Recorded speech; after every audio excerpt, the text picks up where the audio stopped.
로마서 2장 1절로 11절까지 저와 여러분들이 한 줄씩 교독합니다. 1절입니다.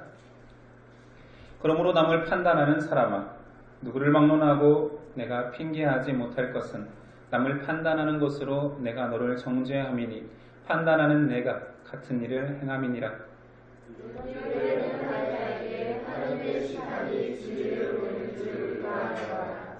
이런 일을 행하는 자를 판단하고도 같은 일을 행하는 사람아, 내가 하나님의 심판을 피할 줄로 생각하느냐? 내가 하나님의 인자하심이 너를 인도하여 회개하게 하심을 알지 못하여 그의 인자하심과 용납하심과 길이 참으심이 형통함을 멸시하느냐? 다만 내 고집과 회개하지 아니한 마음을 따라 진노의 날 곧 하나님의 의로우신 심판이 나타나는 그날에 이 말 진노를 내게 쌓는도다. 하나님께서 각 사람에게 그 행한 대로 공하시되 참고 선을 행하여 영광과 존귀와 썩지 아니함을 구하는 자에게는 영생으로 하시고 오직 당연지어 진리를 따르지 아니하고 우리를 따르는 자에게는 진노와 분노로 하시리라. 악을 행하는 각 사람의 영에는 환난과 곤고가 있으리니 먼저는 유대인에게요 그리고 헬라인에게며 선을 행하는 각 사람에게는 영광과 존귀와 평강이 있으리니 먼저는 유대인에게요 그리고 헬라인에게로라. 하겠습니다. 이는 하나님께서 외모로 사람을 취하지 아니하심이라. 아멘. 제목은 나 같은 죄인 살리신 주 은혜. 우리가 사모하는 예수 그리스도를 만나고 싶은 마음은 신앙인이면 누구나 가지고 있죠. 계속 로마서를 묵상하다 보니 요즘은 바울이 그렇게 만나고 싶어요. 이게 왜 이런 얘기를 하셨습니까? 직접 묻고 싶은 마음이 간절합니다. 그래서 기도하다가도 예수님께 기도하는 게 아니라 바울한테 기도하는 느낌이 들 때가 있어요. 바울 선생님 이러고 있는 것 같아요. 계속 그 로마서, 바울이 쓴 로마서를 우리가 다루고 있습니다. 오늘 말씀은 여전히 부담스럽습니다. 역시 연속설교는 부담스러운 부분을 피해갈 수가 없습니다. 오늘 말씀은 인간의 본성을 고발합니다. 사람은 답이 없어 방황하고 헤매이는 것이 아니라 답을 외면합니다. 진리를 외면하죠. 진리를 발견하면 진리대로 살지 못하는 자신을 변호하기 급급합니다. 그게 인간입니다. 사람은 선을 알지 못하는 자가 많은 것이 아니라 선을 행하지 않는 자가 많은 것입니다.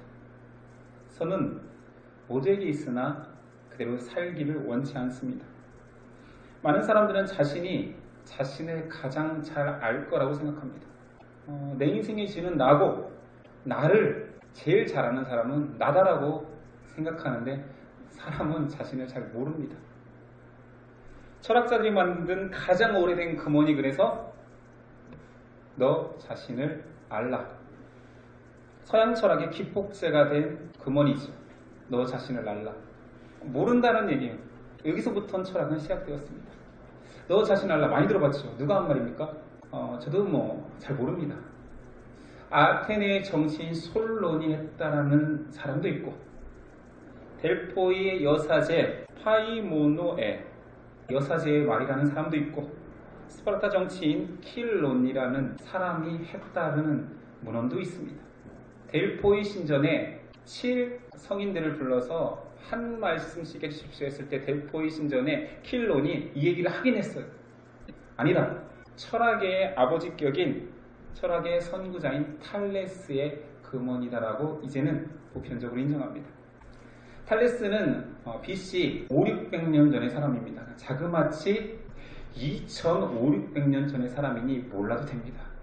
탈레스에 대한 재밌는 예화가 있어요.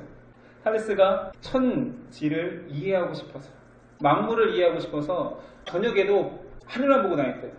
별이 너무 관심이 있어서 별만 보고 다니다가 바로 눈앞에 있는 웅덩이에 빠진 거예요. 탈레스를 보필하던 여종이 이렇게 비꼬았다 그래요. 탈레스는 하늘에 있는 것은 보면서도 정작 자기 발밑에 있는 것은 보지 못하네. 혼났겠죠. 근데 옆에 있던 탈레스의 어머니가 그 얘기를 듣고 혼내지 않고 이렇게 얘기했습니다. 하늘은 그만 보고 땅 위에 있는 여자들이나 쳐다봤으면 좋겠다. 탈레스가 또 지지 않고 철인이잖아요. 제 때가 되지 않았습니다. 굉장히 철학자답죠. 제 때가 아직 되지 않았습니다. 하늘의 별 그만 보고 이제 여자 좀 봐. 제 때가 되지 않았습니다. 계속 그렇게 지내다가 어느 날은 야 하늘의 별 좀 그만 보고 제발 여자 좀 봐 했더니 제 때가 지나갔습니다. 결혼도 못했어요. 비슷한 시기에 철학의 아버지 시조가 태어났다면 그 시기에 역사의 아버지도 태어났습니다. 혹시 역사의 아버지는 아십니까? 제가 수련회 때 많이 인용했던 헤로도토스의 역사라는 책에서 그 역사라는 말이 인류의 히스토리, 역사가 되었습니다. 재밌는 것은 그 비슷한 시기에 동양에도 역사학의 어머니가 태어났습니다. 사마천의 사기 들어봤죠? 중국 사람들은 이게 좀 낯간지럽고 그래서 역사학의 어머니라고 표현하지 않고 사마천을 사성이라고 얘기합니다. 역사의 성인, 사성 사마천이라고 합니다. 그들이 역사의 시초가 되었고 실제로 그들이 남긴 역사라는 책과 사마천의 사기는 인류 문화유산 중에 정말로 소중한 문화유산입니다. 역사는 선사시대, 역사 기록물이 없는 시대와 역사 시대로 구분됩니다. 그렇다면 그렇게 위대한 사람의 일생은 어땠을까요? 사마천은 그 사기를 쓰기 전에 벌써 성기를 절단당하는 형을 받았습니다. 그리고 그 가족은 거의 멸문지화를 당하지. 굉장히 비참함을 가지고 그가 그 수치를 감내하고 살아낸 이유는 사기라는 아버지가 남겨놓은 여러 가지 자료를 역사책으로 기록하겠다라는 사명 때문에 그 수치스러운 삶을 계속 살아냈습니다. 그 한 인간을 보면 굉장히 성결하지, 꼭 성자 같아요. 인류 문화유산을 남기고 내 사명을 감당하기 위해서 그 수치스러움을 다 당하면서도 그 역작을 남겼습니다. 높이 평가할 만하지요. 그러나 그런 귀한 저작물이 그 인생을 구하지 못했습니다. 역사라는 그 시대의 수많은 군왕들과 나라의 흥망성쇠를 다 적었지만 정작 자신의 일생에 바로 다음 날도 내다보지 못했습니다. 저는 인류 문화유산을 폄하하자라는 것이 아니라 인간이 얼마나 유한하고 나약하고 한 치 앞도 모르냐를 얘기하고 싶은 것입니다. 그 비슷한 시기에 신앙인 한 명이 또한 살고 있었습니다. BC 500년, 587년에 이스라엘이 바벨론에게 멸망당합니다. 탈레스, 헤로도토스, 사마천 다 비슷한 시기잖아요. 그리고 그 포로 중에 소년 다니엘이 있었습니다. 다니엘은 바벨론에서 학자로 자랍니다. 그는 인간을 파악하려 하지 않았습니다. 인간의 역사를 기록하려 하지 않았습니다. 그는 인간들이 사람을 이해하고 사람의 삶인 역사를 이해하고 기록물로 남기고 자기 생명보다 더 귀한 저작물을 남길 때에 다니엘은 인간을 연구하지 않고 하나님만 바라봤습니다. 그의 주제는 만물의 창조주를 알라입니다. 느부갓네살 왕이 꿈을 꾸었습니다. 바벨론 황제가 꿈을 꿨어요. 근데 꿈 얘기를 해주지 않고 꿈을 해석하라 합니다. 미친 왕이지. 꿈이나 얘기해줘야 해몽을 해줄 거 아니에요. 다니엘은 하나님께 묻습니다. 기도합니다. 느부갓네살 왕이 본 꿈이 무엇이며 그 해석은 무엇입니까?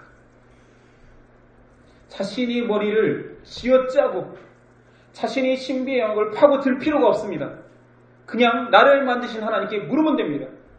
그리고 정확히 꿈을 마치고 예언해냅니다. 바벨론의 흥망성쇠를 그는 미래까지도 다 얘기해줍니다. 바벨론은 이렇게 망할 것이다. 그 다음에 페르시아가 오고 페르시아도 망할 것이다. 그 다음에 헬라가 오고 헬라도 망할 것이다. 그리고 로마가 오고 로마도 망할 것이다. 자그마치 왕 앞에서 1000년을 예언하기 시작합니다. 그걸로 끝나지 않습니다. 다니엘은 요한계시록, 우리가 산 세대 이후 앞으로 몇천 년이 될지 모르지만 적어도 지금 시점에서는 2000년까지도 정확히 예언해냅니다. 뭘 그렇게 연구합니까? 죽게 물으면 주께서 알려주십니다. 철학은 사람이 자신을 이해하는 것은 정말 힘들다고 얘기합니다. 너 자신을 알라. 정말 어렵다. 죽기 직전에 날 깨닫기도 힘들다. 그러나 신학은 절대자에게 물어라. 너의 내일은, 너의 미래는, 너의 끝을, 인간의 끝을, 인류의 끝을 절대자에게 물어라. 절대자는 아신다. 학문에서 철학은 신학의 시녀라고 이야기합니다. 이거는 신학자들이 하는 말이 아니에요. 일반 학문에서 그렇게 얘기해요. 철학은 신학의 시녀. 역사, 인간의 역사는 얼마나 무가치합니까? 한시적인 인간이, 아니 많이 살아봤자 100년밖에 못 사는 그 인간이 과거를 해석한 그 역사책이라 한들, 미래를 예측한 그 인문학책이라 한들 무슨 가치가 있습니까? 한시적인 인간의 생각일 뿐인데요. 인간의 역사 그렇게 귀합니까? 역사의 저작물은 항상 승리자의, 가진 자의 결과물이었습니다. 패자의 역사, 가난한 자, 약한 자의 역사는 없습니다. 그게 무슨 바른 역사입니까? 엄밀히 말해 역사는 사람이 살아온 역사가 아니라 변하지 않는, 과거부터 현재까지 미래까지 한결같이 계시는 하나님의 역사만 진정한 가치를 지닙니다. 이사야 53장 6절, 우리는 다 양 같아서 그릇 행하여 각기 제 길로 갔거늘 사람은 아무리 자기를 깨닫는다 한들 양일 뿐입니다. 야고보서 4장 14절, 내일 일을 너희가 알지 못하는도다. 너희 생명이 무엇이냐? 너희는 잠깐 보이다가 없어지는 안개니라. 오늘 잔치를 해도 내일 고글할 수 있는 게 인간입니다. 그런 인간의 노력물이, 그 인간의 깨달음이 무슨 의미가 있냐고 바울은 말하고 싶은 것입니다. 오늘 바울, 인간을 향해 말합니다. 너 자신을 좀 알라. 성경적 답변은 너는 죄인 아니냐? 하나님이 필요한 존재 아니냐? 복음으로 하나님을 의지해야 되는 거 아니냐? 너를 구원할 수 없으니 복음이 너를 구원하게 하라. 바울은 말해주고 싶습니다.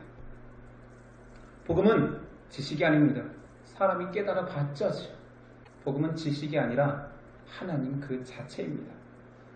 하나님 앞에 인간은 하나님의 모든 것들을 인정하는 것이 나를 이해하는 길입니다. 내가 바르다고, 내가 옳다라고 말할 수조차 없는 게 인간 아닙니까? 인간은 죄인입니다. 뭘 한단 말입니까? 오늘 말씀 1절, 그러므로 남을 판단하는 사람아. 바울은 그 남을 판단하는 사람을 먼저 이야기합니다. 여기서 남을 판단하는 사람은 쉽게 말하면 자신은 죄인이 아니라고 말하는 사람들입니다. 나는 복음이 필요 없다라고 말하는 사람입니다. 하나님의 공의, 하나님의 크심을 인정하지 못하는 사람, 이런 사람입니다. 성경에 가장 귀한, 사람으로 태어나 의인 중에 가장 의인인 욥이 등장합니다. 신이, 절대자가 보기에도 사람이지만 의인 같은 거예요. 칭찬을 막 합니다. 욥의 앞부분에서. 아, 욥은 내 마음에 합하다. 의인 중에 의인이다. 절대자가 칭찬할 만큼 사람으로 태어나 이런 사람은 없습니다. 여러분이 아무리 잘 살아도 욥보다 대단할 수는 없어요. 그런 욥이 등장하는데, 그 욥이, 인간인 욥이 인간을 들여다볼 때에는 자기가 의인인 줄 알았습니다. 사람들도 욥을 칭찬하였습니다. 욥이 절대자를 만난 이후에 자신을 들여다본 것을 이렇게 표현합니다. 주께서는 못하실 일이 없사오며 무슨 계획이든지 못 이루실 것이 없는 줄 아오니 무지한 말로 이치를 가리는 자가 누구니까? 나는 깨닫지도 못한 일을 말하고 스스로 알 수도 없고 헤아리기도 어려운 일을 말하였나이다. 그러므로 내가 스스로 거두어드리고 티끌과 제 가운데서 회개하나이다. 제가 뭘 안다라고 이렇게 저를 항변했는지. 아무것도 모르고 나는 그냥 죄인인데, 주 앞에 서니 나는 티끌보다 더 연약한 존재인데 내가 나의 의를 자랑했습니다라고 죄인임을 고백합니다. 사람 중에 가장 성결하게 산 의인이라 할지라도 하나님 앞에 가면 죄인임을 고발합니다. 이런 남을 판단하는 사람, 이런 사람들, 복음이 들어가기 힘든 복음의 사각지대에 있는 사람들이 있습니다. 그럼 복음의 사각지대에 있는 사람 1절의 첫 번째는 1절 함께 읽어볼까요? 시작. 그러므로 남을 판단하는 사람아, 누구를 망난하고 내가 핑계하지 못할 것은 남을 판단하는 것으로 내가 너를 정죄함이니 판단하는 내가 같은 일을 행함이니라. 하나님 앞에서는 판단하는 자나 판단받는 자나 도토리 키재기라 말합니다. 조금 착하게 살고 조금 잘 사는 너나 개떡같이 사는 너나 둘 다 죄인이다. 수영장에서 가끔 굉장히 거슬리는 한 분이 계세요.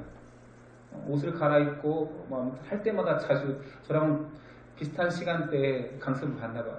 그분 앞에 온 세상 사람들은 다 죄인이고 대통령도 죄인이고 야당 총수, 여당 총수 다 죄인입니다. 어떻게 이렇게 정치 얘기를 다 까면서 시끄럽게 하시는지. 그분이 뭔가를 주장하면 옆에 있는 다른 의식 있는 사람들도 다 그냥 그렇죠. 네, 다 이래요. 오직 그분만 의인 같은 느낌이에요. 그렇게 남을 판단함으로 자신은 괜찮은 사람, 자신은 남들하고 다른 사람임을 자랑하는 사람이 우리 주변에 솔찬히 있습니다. 맞죠? 수영장에만 있지 않아요. 어디 가도 있습니다. 탁구장에도 가도 축구장에도 다 있습니다. 제일 많은 곳이 어딘지 아십니까? 여의도 떠올리면 여러분은 교만한 거예요. 제일 많은 곳은 교회입니다. 우리는 서로 고백해야 됩니다. 우리는 하나님의 자녀라 고백하기 이전에 내가 그런 죄인입니다. 사도 바울이 말하는 남을 판단하는 사람이 우리입니다. 마태복음 7장에 예수님이 말하죠. 어찌하여 형제의 눈 속에 티는 보고 내 눈 속에 있는 들보는 깨닫지 못하느냐. 제자도는 주되심을 고백합니다. 나도 죄인이요, 나도 종이요, 너도 종이다. 우리 모두 종이다. 우리 모두 죄인이다. 이게 근본적인 것입니다. 복음의 사각지대에 있는 사람의 두 번째 특징, 개인이 잘되고 형통하는 것을 내 의라 여깁니다. 4절, 혹 내가 하나님의 인자하심이 너를 인도하여 회개하게 하심을 알지 못하여 그의 인자하심과 용납하심과 길이 참으심이 풍성함을 멸시하느냐. 성경은 복문이어서 어려워요. 자신이 잘 되는 것은, 형통하는 것은 내가 잘해서라고 생각하는 사람들입니다. 이 또한 교회에 가장 많죠. 내가 잘 사는 이유는 주께서 축복하셔서.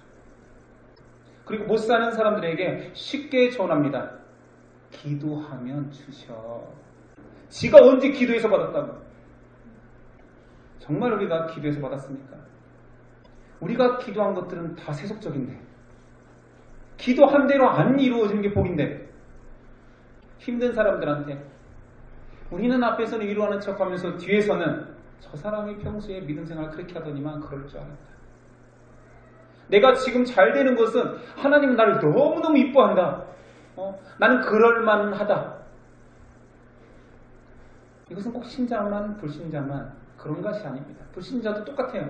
불신자도 이런 교만이 있죠. 교회 다니는 너보다 내가 잘났는데, 아니 교회가 복 받는다는데 야 그게 지질이 풍상이 복이냐? 너 집 있냐? 네 자녀가 우리 자녀보다 공부 잘하냐? 내가 안 믿지만 절대자는 없지만 내가 더 잘 산다는 그 사람들, 우리는 앞에서 배웠죠. 하나님의 내버려 두심 얼마나 무섭습니까? 신자들 중에 내가 지금 하나님의 은혜로 복받는다고 고백하는 그 사람들, 복받을 짓 아무것도 안 하지만 하나님은 내가 자녀이기 때문에 나쁜 짓을 해도 하나님 앞에 성실하지 않아도 하나님은 나를 사랑하시니까 복준다라고 착각하는 그들에게 하는 말씀입니다.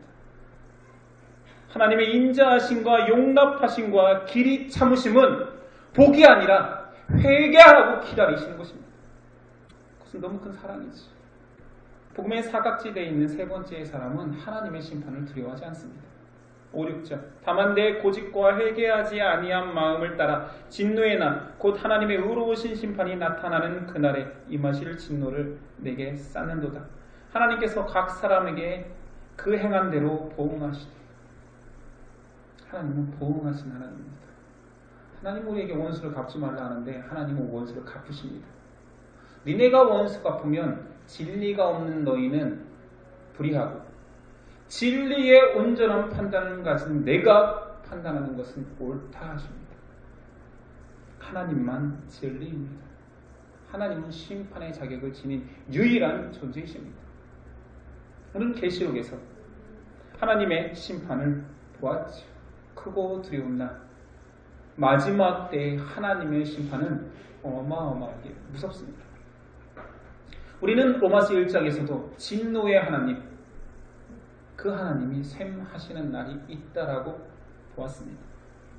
빌립보서 2장 12절, 그러므로 나의 사랑하는 자들아, 너희가 나 있을 때뿐만 아니라 더욱 지금 나 없을 때에도 항상 복종하여 두렵고 떨림으로 너희 구원을 이루라. 하나님을 두려워하지 않는 신앙인은 복음에서 멀어진 것입니다. 두렵고 떨리는 하나님을 아는 자만이 하나님 앞에 성실할 수 있습니다. 왜 그렇게 괜찮은 사람이에요? 우리가 그렇게 괜찮은 사람인지 아닌지 여러분들 새끼를 키워보면 알잖아요. 항상 품어주면 항상 부모한테 잘합니까? 항상 뽀뽀해주고 항상 그렇게 이뻐만 해주면 애들이 바르게 잘합니까?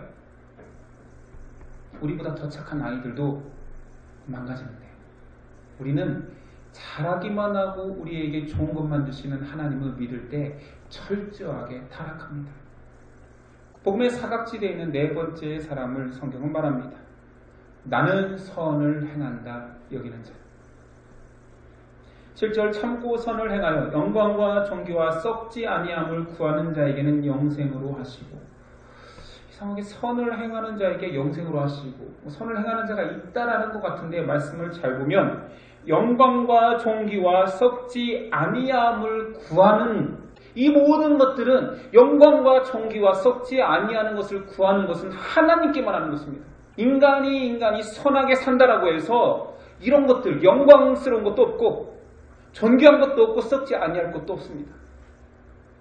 그러니까 여기서 선을 행한다라는 것, 내가 착하게 살고 좋은 것을 행한다라는 것은 내가 내 힘으로 한다라는 것이 아니라 하나님을 의지한다라는 것입니다. 자신을 선하다라고, 나는 지금 선하게 살고 있다라고 여기는 자가 가장 교만한 자입니다.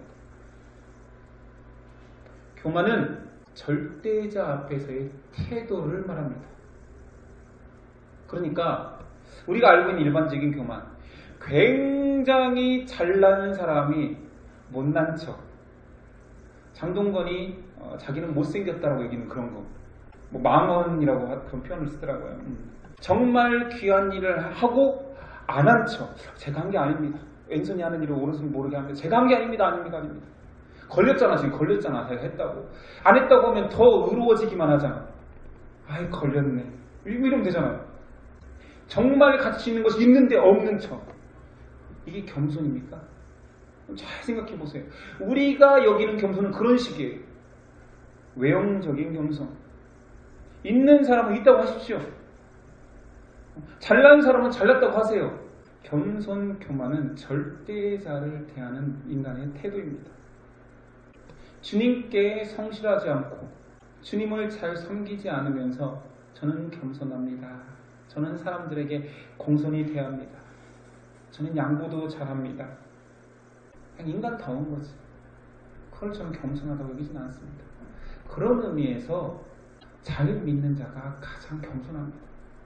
잘 믿는 척하는 사람 말고, 성품이 좋아서 겸손이 타고난 사람 말고, 그런 것을 겸손하다고 하는 게 아니라 주 앞에 성실한 사람이 겸손한 거예요.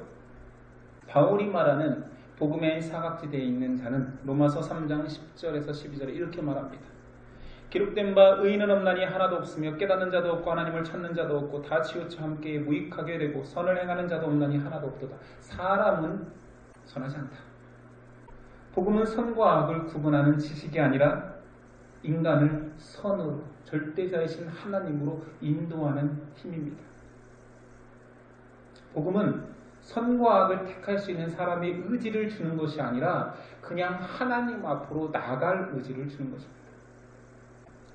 우리 마태복음 25장 한 달란트 받은 자를 알지요. 그 사람이 얼마나 주인을 잘 압니까? 5달란트, 3달란트 받은 사람도 주인을 그렇게 잘 알고 주인을 고백하진 않아요. 그냥 이렇게 일해서 이렇게 남겼습니다 말합니다. 근데 이상하게 일하지 않은 그놈만 주인님을 고백합니다. 그 고백을 들어볼까요? 한 달란트 받은 자가 와서 이르되 주인이여 당신은 굳은 사람이라 심지 않은 데서 거두고 해치지 않은 데서 모으는 줄을 내가 알았으므로 저는 주인을 압니다. 두려워하여 나가서 당신의 달란트를 땅에 감추어 두었나이다. 보소서 당신의 것을 가지셨나이다. 주인이 묻지요. 그 주인이 대답하여 이르되 악하고 게으른 종아 나는 심지 않은 데서 거두고 해치지 않은 데서 모으는 줄을 내가 알았느냐. 정말도 나 아냐. 그러면 내가 마땅히 내 돈을 취리하는 자들에게 맡겼다가 내가 돌아와서 내 원금과 이자를 받게 하였을 것이니라 하고 그에게서 그 한 달란트를 빼앗아 10달란트 가진 자에게 주라. 무릇 있는 자는 받아 풍족하게 되고 없는 자는 그 있는 것까지 빼앗기리라. 너 나 안다고 난 너 모른다. 우리에게 시사하는 바가 있습니다. 우리는 머리로만 아는 것처럼 살다가는 난 너 모른다. 쫓아내. 끌어내. 신앙생활은 쉽지 않습니다. 쉽지 않은 신앙생활은 나를 포기하지 못할 때 나타납니다. 쉬운 신앙생활은 나를 포기하면 됩니다. 그냥 주인 앞에 납작 엎드려서 하라면 하고 하지 말라면 안 하면 됩니다. 똑똑한 사람은 신앙생활 잘하기 힘듭니다. 이해하려 하거든요. 그리고 말은 잘해요. 입만 살았어. 얼마나 주인에 대해서 걱정을 합니까? 주인을 잘 인정합니까? 이런 분 아닙니까? 진리란 무엇입니까? 진리는 옳고 그름을 판단하는 능력이 아닙니다. 변치 않는 것만 진리입니다. 하나님만 변치 않으십니다. 오직 만물의 창조주 하나님만 진리입니다. 이 부분을 이해하고 싶으면 과거 설교 나만 따라와 나만 진리야를 참고해 주십시오. 언제 있는지 저도 잘 모르겠어요. 제목만 떠올라요. 인간이 선과 악을 분별하고 택하는 것이 아니라 인간은 죄인임을 고백하고 하나님을 만나기를 최선을 다하는 것이 살 길입니다.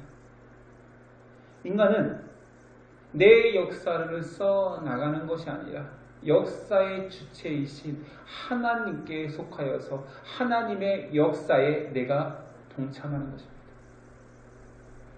골로새서 2장 8절에서 10절 누가 철학과 헛된 속임수로 너희를 사로잡을까 주의하라.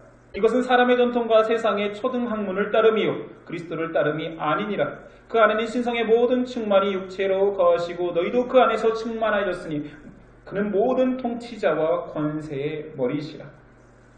예수 그리스도만이 유한한 인간을 무한으로 초대하십니다. 복음을 따르는 것이 인간 최고의 가치입니다.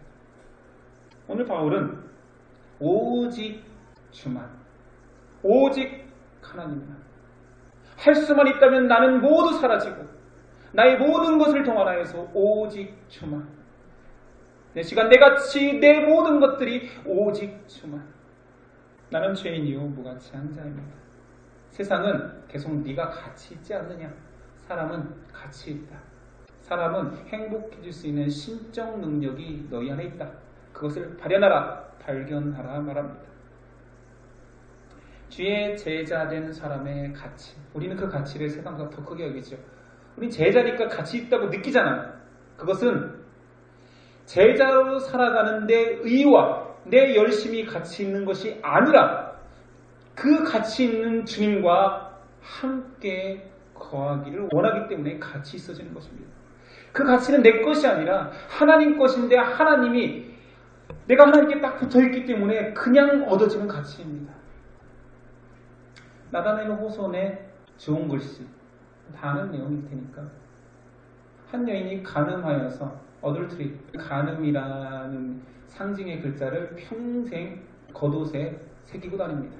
모든 사람들의 손가락질 받는 여인으로 살지만 성실하게 사람을 사랑하고 봉사해서 나중에는 에이블, 가치 있는 여인의 대명사처럼 그 A를 인식하고 엔젤까지도 천사로까지도 사람들이 받아들이는 이런 내용입니다.